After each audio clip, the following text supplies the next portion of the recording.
What's up, Gunpla modelers? This is Stryderprime bringing you another edition of Gundam Models. And today, I'm going to review all my model kits that I've made for calendar year 2018. It is now 2019. We're going to be seeing some, an assortment of model kits that we're all waiting for. Some of them are going to be cool, some of them are going to be interesting. But let's not forget that 2018 had the same thing. We had some amazing looking kits come out last year. Kits that we didn't expect. We didn't think it was going to be made.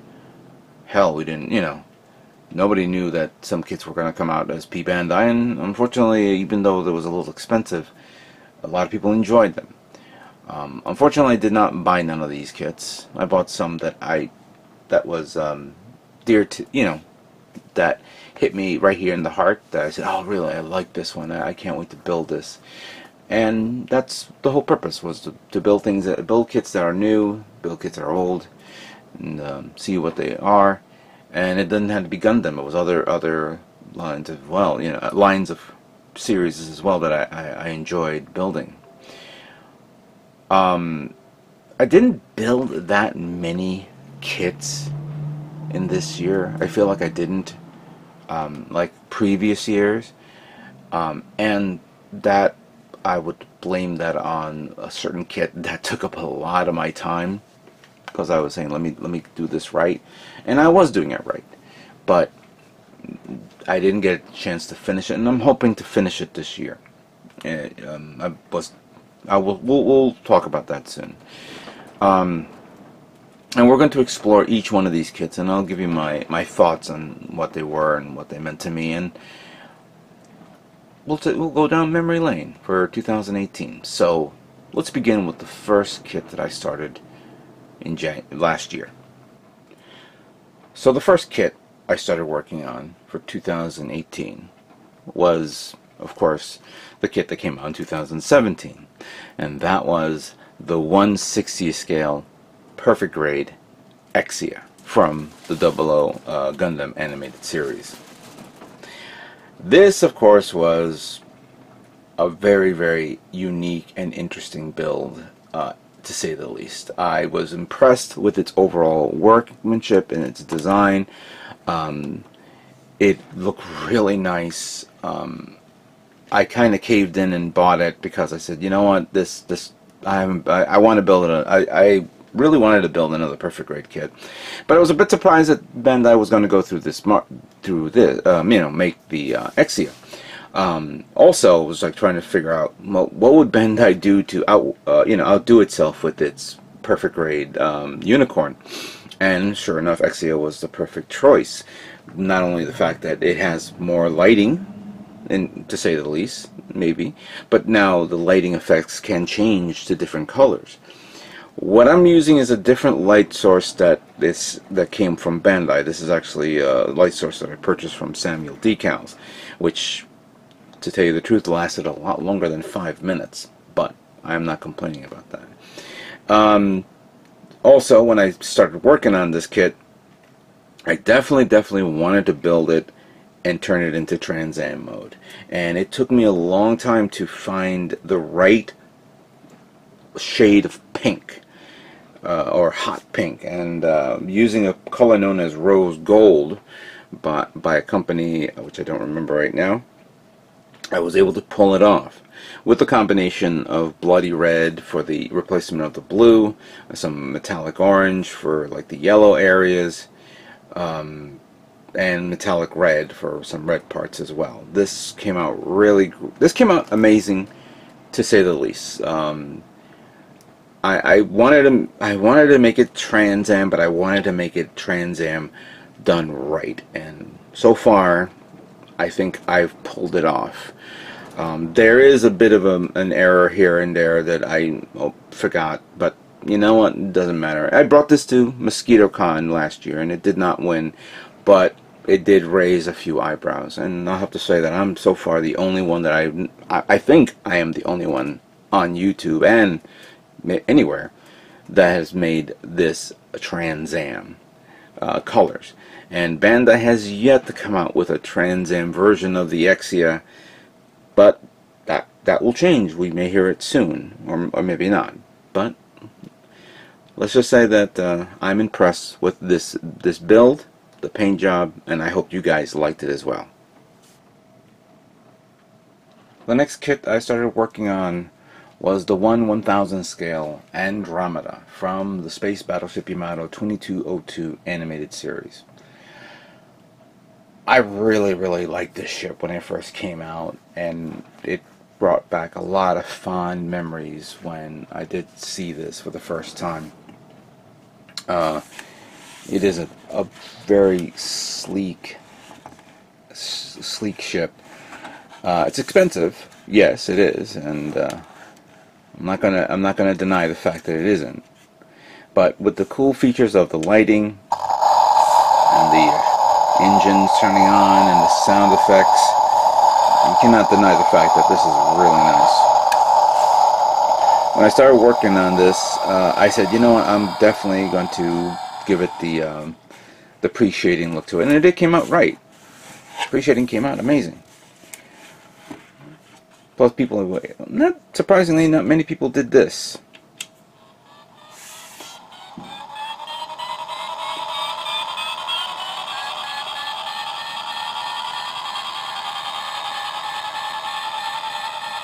Yeah, this was pretty cool to see this at the show.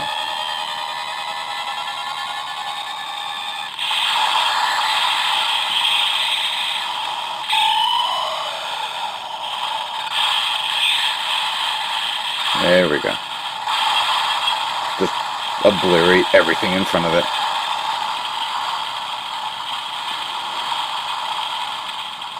I'm now reviewing this kit again, and I'm starting to see some of the faults that it had, because I brought this to MosquitoCon, as well as another ship which I'll show in a few moments. My decals did not go on properly, or didn't show that it blended in well. I thought I did it correctly, specifically here, but I am seeing the outlines, so yeah, it didn't come out the way I wanted, in a way. It's a shame. It's a nice kit. It's a beautiful one. Bandai just released another set of these ships, because there were 5 in the line.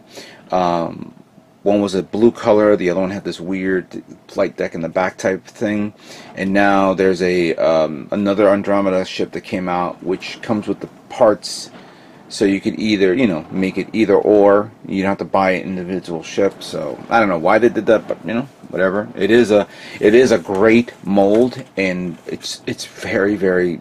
It's a beautiful ship. I enjoyed building this, regardless if I didn't win or not. It was a pleasure to make this ship.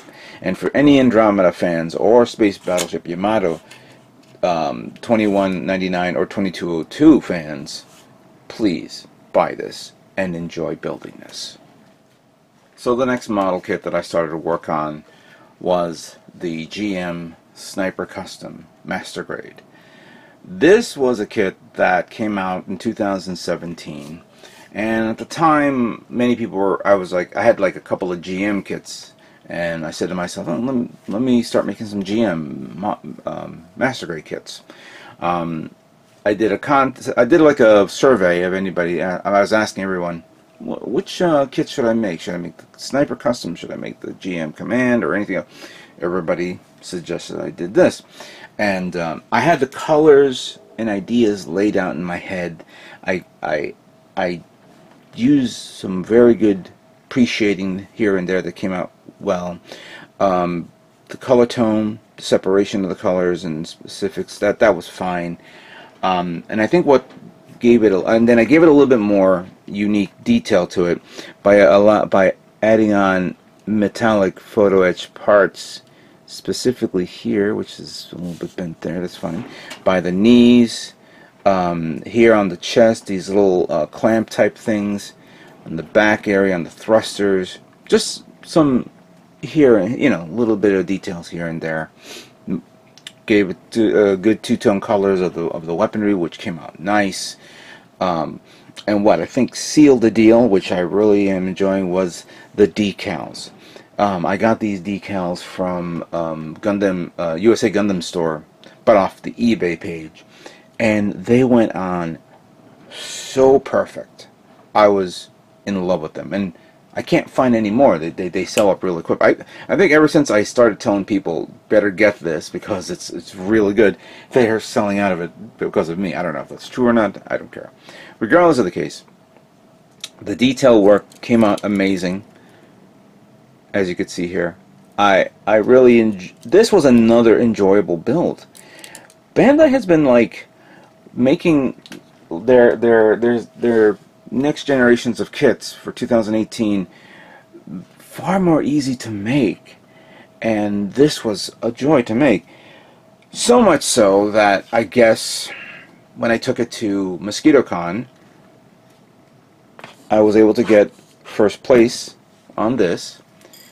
And since I didn't have time to finish off my other build, I took it to GBWC in New York City, and I got this for best factory finish. Yeah, I am proud of my Sniper Custom. I really am, and it is a great kit to build. Another top-notch master grade. It doesn't have to be extravagant. It just has to be simple and neat, and a good test bed for anybody who wants to build a Sniper Custom. Another purchase that you guys need to make. So the next kit that I got was a bit of a surprise. This is the high-grade Bracer Phoenix from Pacific Rim Uprising. The reason why I'm saying it was a bit of a surprise was, at the time, the movie was supposed to come out in about, I think, in March or February, I forgot, and I got reached out by the actual people who were going to be building this kit. Well, actually, I guess the company, and they asked me if I could review one of their model kits, and I obligingly said yes, I can. Just send it to me, and I'll do it. And in between, you gotta also understand I was also making the Exia at the same time. So in between the build of the Exia, I decided to build this guy. And this is the metallic version of the Bracer Phoenix, which technically speaking, it's not completely metallic. It's more like a high shine look to it. But it's a nice looking kit. It's beefy. The parts are very, very small. It's not, even though it says a high-grade kit, it is not technically a 1/44 scale. Because if this thing was a 1/44 scale, if I put it next to one of my 1/44 scale kits, it would probably be reaching up to here, because that thing is huge. If anyone has seen the movie. I thank those who sent this to me. I appreciate it, and that they thought out. I was chosen. Obviously, I was not the only person chosen. A lot of other people were chosen on YouTube, and they reviewed it on their own, and it was great. It's a great kit to get, and it's not bad. It's a fun build, and I would recommend anybody getting this.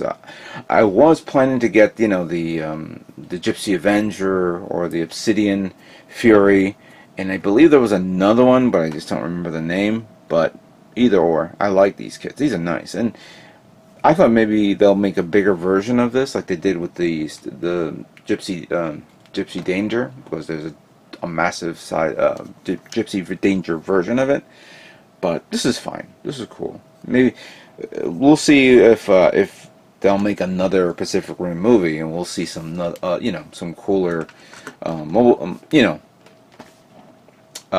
the Jaegers. I forgot they're called Jaegers. I was going to call them high grades or master grades or mobile suits. But it'll be nice to see more Jaegers down the road from Bandai. So that'll be cool. Thank you very much. And actually, to say the truth, this is actually my highest viewed video on my YouTube channel for 2018.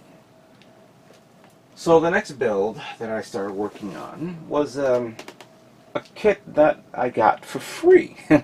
This is called the 1/1000 Nazca class Astra Strike Carrier Kiska from not the Space Battleship Yamato 2199, but the movie version, which I forgot the name of the movie, but it's actually seen in 2202 Warriors of Love. Hobby Link Japan, and that is wrong. We're going to have to do that again. 3, 2, 1. So the next kit I started working on was a nice surprise kit that I got from my friends at Gundam Planet. This is called the 1/1000 scale Nazca class Astro Strike Carrier Kiska from Space Battleship Yamato 2202. It was also seen in one of the episodes of 2199, and I think the movie version that came out that the following, after the series was over. This was a nice, kindly gift from them, and it did come in the box. It was actually one of those demonstration type kits that I'll just build it and put it on your display for anybody who comes in, and they gave it to me because I could say thank you very much. And what I do is I decided to work on it and paint it, give it the detail that it needs. I decided to give it a good weathering look to it, but I kind of messed up on the decals, which maybe I should have painted it, but regardless of the case, it came out alright. It's alright. It's not the best looking Yamato kit that I've made. I could have done a little bit more, you could say, and maybe there's a lot of spacing here. This is a big kit because if you want to put lighting, there is an area here of a cavity where you can probably put lights there, and maybe put lights here because I believe these were clear parts. So yeah, it's fun. It was a nice kit to build. I'm not complaining it, and I got it for free, so thank you very much. It is an expensive kit, but it's really nice and very unique because I kind of like the setup of the bridge of the flight deck on the top. Reminds me of like the World War II Japanese aircraft carriers, that they had that flight deck on top and it was being supported by struts or support stuff like that. So I like this. This is very nice, and I thank you, Gundam Planet, for thinking about me and giving me this. So the next kit I started working on was the new Build Divers model kit that came out, which was the 1/44 scale high grade Gundam H2 Magnum. Now, I was never a big fan of the H2 line of kits in master grade form. High grade I have no problem with, and this in its striker mode was really nice. I kind of liked it so much that I'm keeping it in this position, but I will transform it later on just so you guys can see it. It's nice. It's a really cool build. Obviously, because of it's a custom from a series that emphasizes on custom builds. I really like how it was introduced in the series, and everybody liked this. We're seeing the new one that just came out just about a month ago, which is far more unique to this. But regardless of the case, it all began with this, and it is a nice looking build. I have no problems with this. This was just a straight build back then. I wasn't interested in painting it and all that stuff because I guess maybe I was in the midst of painting a lot of kits. I said, let me just build something for shits and giggles, and it's a nice kit. Don't deny it. This is a really nice kit, and I got this at Gundam Planet, so they still have a large stock if you guys are interested in getting a very cool little kit like this. So the next kit I started to work on was the 1/100 scale GM Command from 0080, War in a Pocket. I guess on the heels of me winning with the GM Sniper Custom, I thought, alright, let me do something a little different and something a little bit more unique. And I thought of a Black Ops version of this kit to give it a more menacing look to it, even though it's an older version. Some parts I lost, but I was able to find, so I'm going to have to probably end up repainting. But my concept idea was to make a different type of weapon as you can see here, the beam rifle, the bullpup machine gun. I decided to extend the barrel, the length of it, and give it this little unique grip on top, reminiscent to the French National's assault rifle, the FAMAS. Plus, I decided to tape or put the two clips together, so it's that type of look to it. That came out. The best part of this kit was this. The rest, on the other hand, not so much. Overall, the regular color pattern was good, but I didn't like how I made these little armored plated plates that's on it where it can be purged during battle. The top part came out perfect. So is the waist. One of them I removed just so you could show, before and after.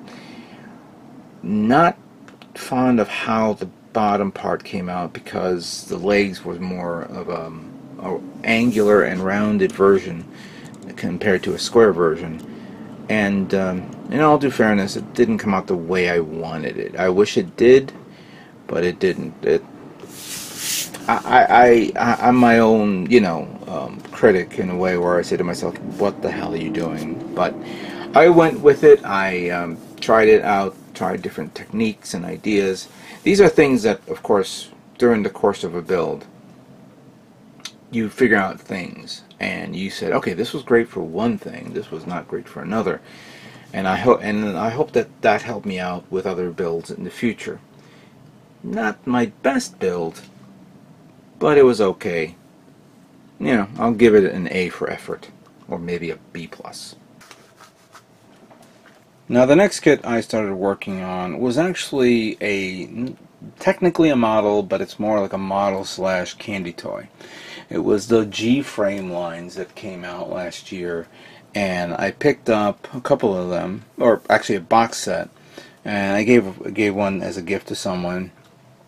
And my first one that I started working on was this, which was the GFrame's Unicorn. Now, when you get it, you can either buy the GFrame, I think set A, which will allow you just to build the kit itself by itself. But set B came with an inner frame part that's actually posable. And I thought, oh, this is actually a really cool model setup that that Bandai did. They've done this before with the what do you call that? The what do you call that? Assault Kingdoms. And they also did it with another line of kits that I'm kind of drawing blank. But this GFrame series is pretty nice, and they're coming out with a new, like maybe 3 sets a year now. This one was the first one, which was the Unicorn, and I like this one. This is pretty nice. You can do a lot of nice poses. There's a peg under it for you to pose it on a small stand if you wish. There is possibility of painting because it's very detailed. The only difference is that there are areas that you need to sand down because it's basically they just cut it off at the seam of a whatever sprue it was, and then just put them in a package. It's probably going to be costing you somewhere around $10 to get one figure with both options, so it's completely up to you how you want to get it. And you also get a small little black bust for you to use it, put on your desktop or whatever. But it's a nice kit, and if you see these, try to pick it up, and it's pretty nice to put it on your desk so that people can see. So the next build happens to be the 1/44 scale high grade Leo from the Mobile Suit Wing Gundam animated series. I was extremely happy to hear that this kit was coming out as a high grade kit. I was hoping it was going to come out as a master grade kit soon, well, I was actually more hoping for a master grade version. Since we already got the master grade version of the Tallgeese, a master grade version of the Leo would have been a logical choice. Hell, I would even accepted a RE version of this kit, but this coming out as high grade was sufficient enough. So I was so happy as you can see here, I bought 3 of these, and I did my best to detail it and make it cool. I was happy with this build. It was really cool. It's already been detailed and painted. This is gonna be going to MosquitoCon next year, so I mean this year. So this is gonna be cool to have this at the show. But I was happy with it. Really was, and it was funny to see everybody buying, because I originally was going to buy 5. Then I said, no, 3 should be enough. But then people bought 5, bought 10, bought 20, bought like 50. And, well, you know, it was understandable. It was like the de facto cannon fodder mobile suit from that series. And everybody was clamoring for this. And I said, we finally got this. There are other variants that comes out on P Bandai, like the space type, like the another marine or army version of it, but this is the Oz colors, of course, which I did it justice. I tried, and considering that there's like the head can't move and all that stuff, I was thinking of putting an LED light source, and I tried to figure it out, try to gut out the inside and all that stuff so I can put a small battery, but no matter how small the battery was, and no matter how I can figure out the wiring, it didn't come out the way I thought, and I said, no, it's going to have to be the way it is. But if they made the Masquerade version, or an RE version, you know I'm going to do that. And you know I'm going to get that. But I'm glad that Bandai came out with this kit, and I was extremely, extremely pleased with it. The next kit I started working on was the 1/44 scale high-grade Jagan from the Char's Counterattack movie. And in anticipation of the new Master Grade version of this, I thought it was a cool idea to build this guy and see how it looks. It is an older version of the kit. It's from the Universal Century line, but it's still a great looking kit and very beefy for a cannon fodder kit. I really enjoyed snapping this together. I've already snapped the Stark Jagan version, but when you build the original one and how it looks overall, it is a nice looking kit. And you have to learn to appreciate how it is, because Bandai has used this same mold on all the other Jagan variants that has just come out from the high grade line. You gotta give thanks to Unicorn, because Unicorn pretty much showed off a lot of variants of this. So it is a nice kit to work on, a great canvas kit to, you know, to try out a few things here and there. I should have painted it back then, but I said no, I'll save that for like the other kits that I'm going to be working on soon. But this was a nice kit to work on, and hopefully we'll see variants of this in master grade form. But for now, this was a nice straight build kit to work on. Next up, it was the 1/44 scale high grade Gundam 00 Diver Ace from the Gundam 00 Diver series. Build Diver series, excuse me, the Build Diver series. This is basically the 00 Diver, or the 00 Gundam with the, you know, the redesign. It's called the 00 Diver, and what I did was I took the backpack and the weaponry of the add-on pack, and I made it the 00 Diver Ace version. And to make it more special, I decided to Trans Am it by using the leftover colors that I had from the Exia build. And it came out really nice, as you can see here. Yeah, this came out one pretty nice looking kit. I like this, how it came out. I'm kind of like, okay, you know, the green parts is a little out of place. It would have been best if it was clear parts, but, you know, what are you going to do with it? But it came out nice. I really like the paint job. And, again, it was an excuse to try out the Trans Am colors again from a kit that was Trans Am in the animated series. There are other 00 Diver Ace versions, the Sky and all that stuff that came out, but this was the first, and this was the most fun I had with this. So yeah, this is actually a really nice kit to build, and it's fun. It's really fun. So the next kit I started working on was the GFrame version of the Sasuke B, which you see here. But this time I decided to paint this guy and give it, you know, a nice coat here and there. You can see that this has a two-tone color. I painted it red, but I also painted brown as well. Kind of messed up here for whatever reason, I don't know why. It is nice how it is. It's big. There is no specific scale to this because it's around the same height size as the Unicorn, and I don't think this is based off any scale. It's a non-scale kit, but it is very detailed, very detailed for what it is, and yeah, I enjoyed working on this. This is pretty nice. Again, like I said before on the Unicorn, if you see this, get it. It is a nice kit and fun kit to work on. It does have, when I worked on this, I began sanding down some of the nub areas that showed off on the kit, but it is pretty cool, and I would recommend getting it. Next up, it was the 1/100 scale frame architect type from Exia. I had this for a long time in my stash, and I said to myself, let me build this and see how it is. This was actually in anticipation of me attaching the MSG parts that I picked up, specifically one that looks like a fighter and the other looks like a ship of some sort. And I wanted to try it out on this.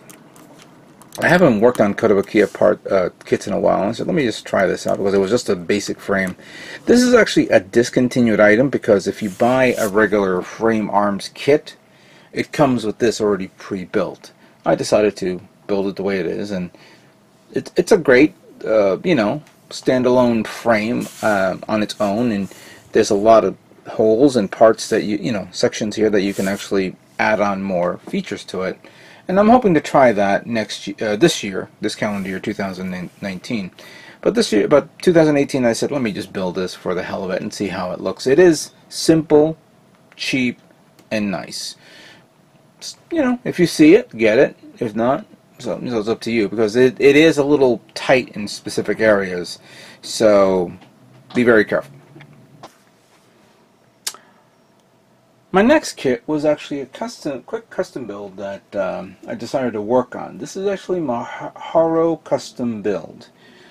It was an idea that I thought of. This was at a time where our good friend Zgok did a contest on taking your Haro ball, because that was when the time it was coming out, and it was pretty much one of the most popular kits out there right now.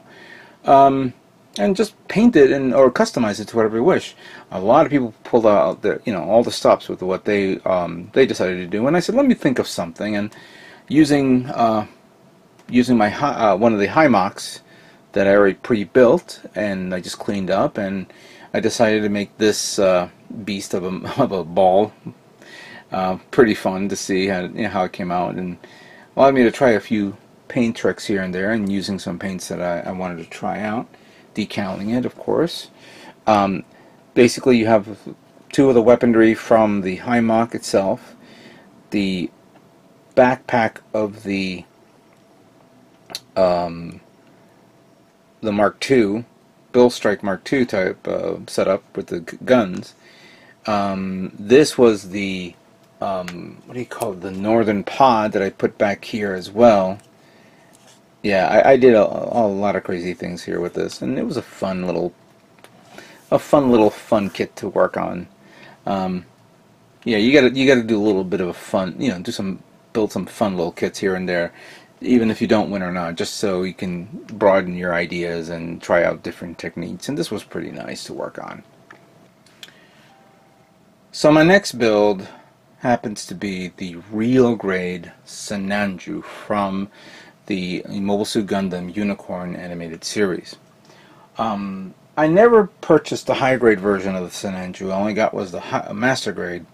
And when the real grade came out, I was pretty excited to get it, but then I decided not to get it for whatever strange reason. Maybe because you get sick and tired of seeing a lot of unicorns, and then at that moment I was also getting sick and tired of seeing a lot of Senanjus. And I said to myself, maybe one day I'll pick up the high-grade Senanju, or maybe I'll get this, but it wasn't until I purchased a grab bag at Comic-Con back in 2000, I believe, 16, where this was inside the bag, and along with other kits. I said, alright, fine, cool, I'll pick this up. And then I said, let me build it, because see how it is. Surprisingly, this thing is very, very glossy. Very glossy. No reason for me to paint this guy. I was thinking about painting him, but now after seeing all this gloss and all that stuff, I said, nah, I'm just gonna do a straight build to see how it feels. It is nice, especially with all the gold trim. You don't have to worry about the, doing a reverse wash on this. You have the black parts going inside gold parts, so it gives that trim look to it.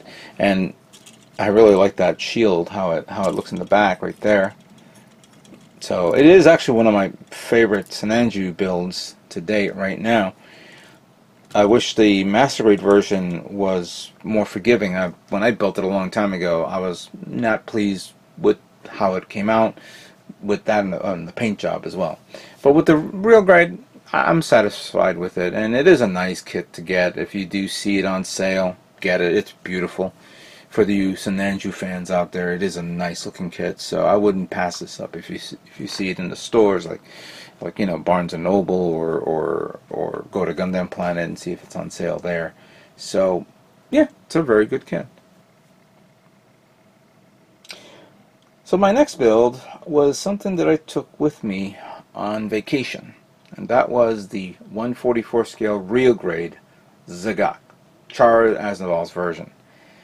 Again, another kit that I didn't want to paint, and I took it with me to a nice little sunny place to enjoy my vacation. And as you can see here in this picture, looking over the beach, I thought it was a cool setting right here and there.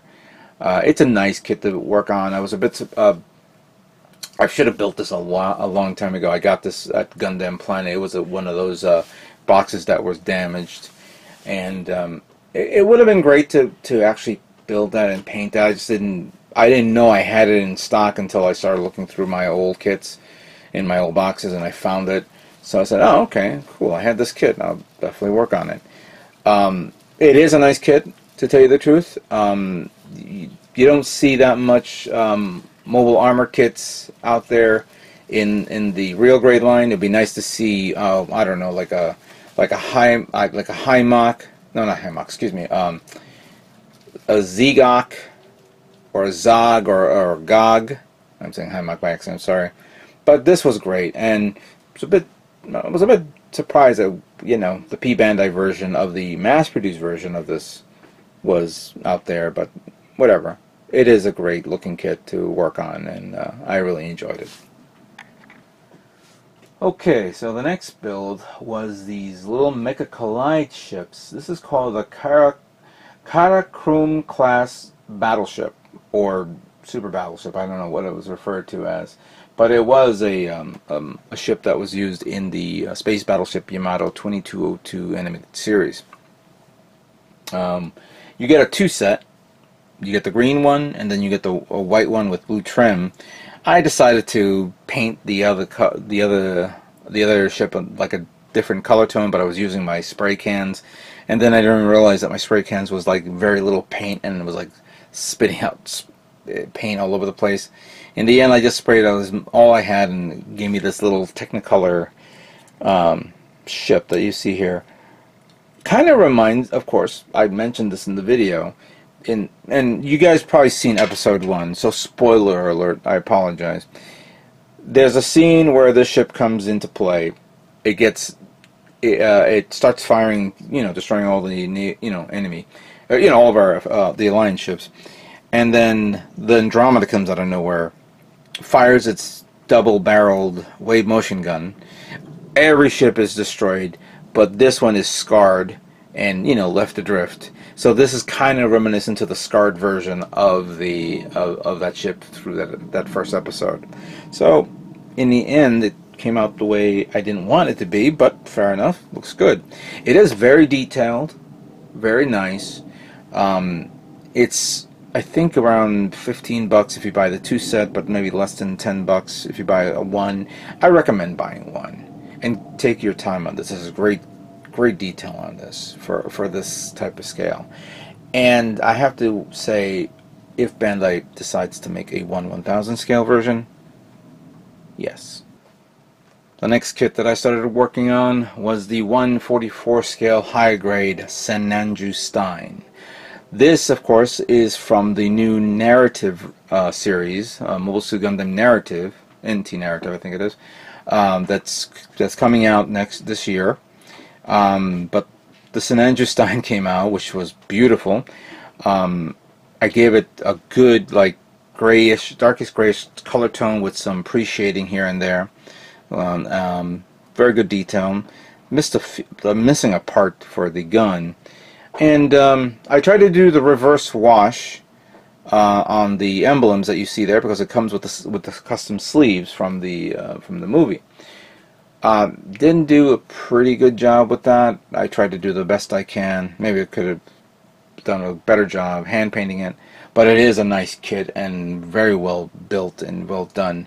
On its own, if you build the kit by itself, it is a nice kit. It is absolutely gorgeous. Good detail all around. And we're getting a master grade version of this, so maybe want to get if you guys are interested in getting this Sinanju again and building it again, maybe want to look into that. I just don't know if it's actually a redesign, because in all due fairness, this kit is far better than the master grade in certain aspects.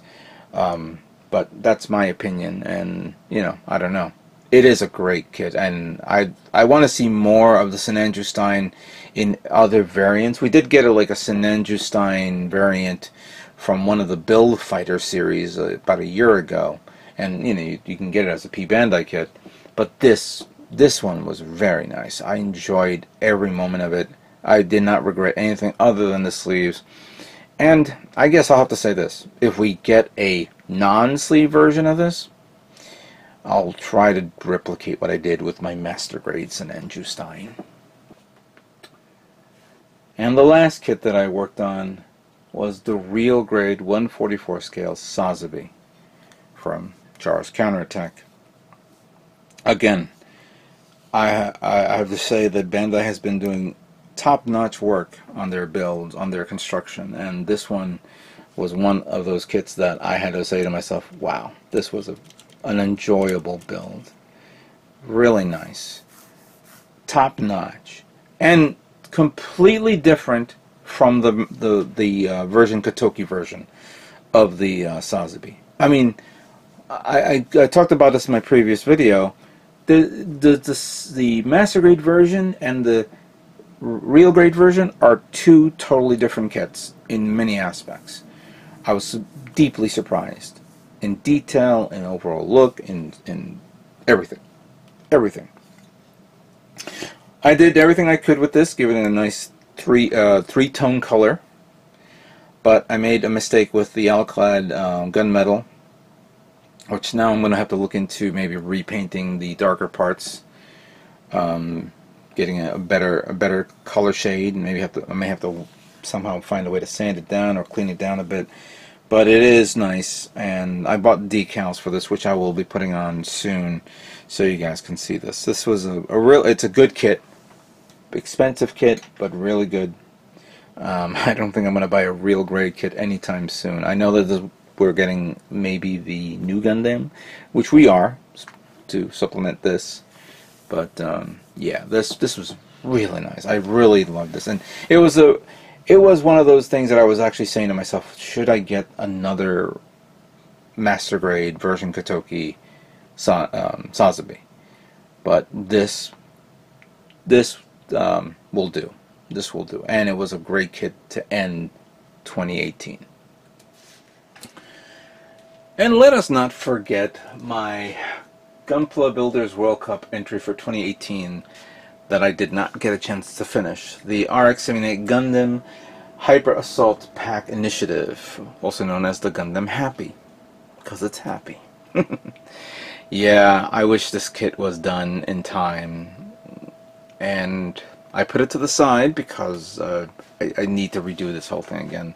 Started to fool around with the pods here so it can be a little more even, and got rid of some stuff on the top, which I'm going to start fleshing out a bit.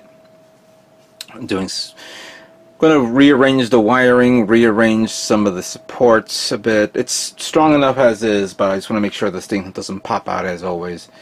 Going to redo the main cannon that you see there, and but the eye field generator is fine. Once I'm comfortable with everything, and whatnot, then I'm going to begin, you know, the final assembly and all that stuff. This will be done for calendar year 2019, and I wish I could have done it on 2018. Fortunately enough, Plan B won.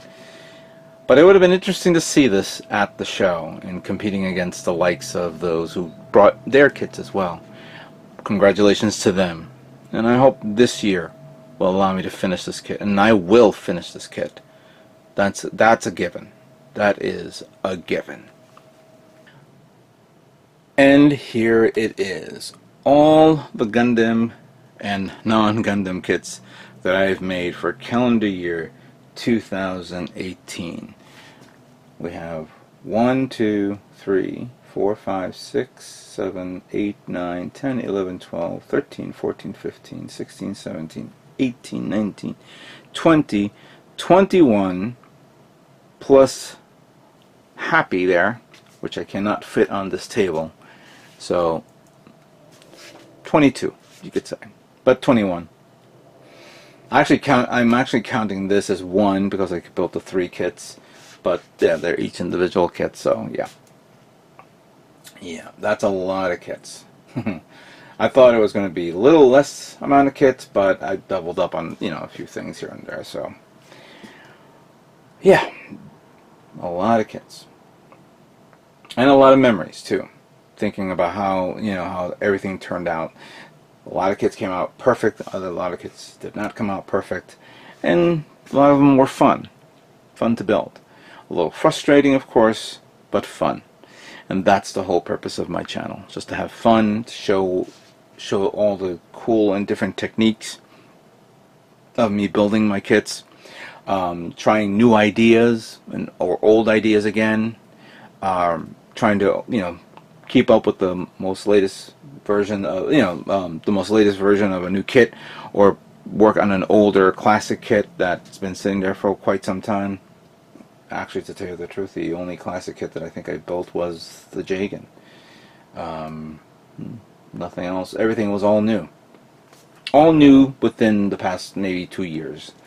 But still, it was everything was good. Everything was good. And it's a learning experience. That's what the whole purpose of me building these kits is, just to learn new ideas and share it amongst you guys.